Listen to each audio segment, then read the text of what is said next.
আমাদের বৌদিরা, দিদিরা, সবাইকে ধন্যবাদ।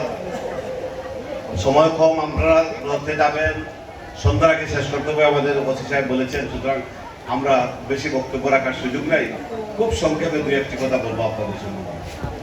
আজকের এই সভা রথযাত্রা মহোৎসবের সম্মানিত সভাপতি, উপস্থিত অতিথির মধ্যে আমাদের উপজেলা নির্বাহী অফিসার, আমাদের অফিসার ইনচার্জ, আমাদের উপজেলা এবং পৌর বিএনপির নেতৃবৃন্দ, বিভিন্ন অঙ্গ সংগঠনের নেতৃবৃন্দ এবং আপনাদের হিন্দু সম্প্রদায়ের বিভিন্ন পর্যায়ের নেতৃবৃন্দ, পেশাজীবী নেতৃবৃন্দ, একটু আগে আমাদের একজন ডাক্তার সাহেব চমৎকার ভাষায় বলে গেছেন আমাদের দাদা, এবং উপস্থিত আমাদের বৌদিরা, দিদিরা, আমাদের বোনেরা, ভাইয়েরা, সবাইকে জানাচ্ছি আমার পক্ষ থেকে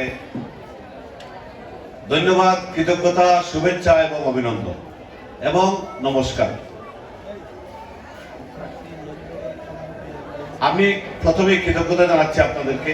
বিগত নির্বাচনে আপনারা সবকিছুর ঊর্ধ্বে উঠে যেভাবে আমাকে বা আমাদের দলকে আপনারা যেভাবে সাপোর্ট করেছেন, এটা কিন্তু আমরা সব সময় মনে রাখবো। আমরা মনে রাখবো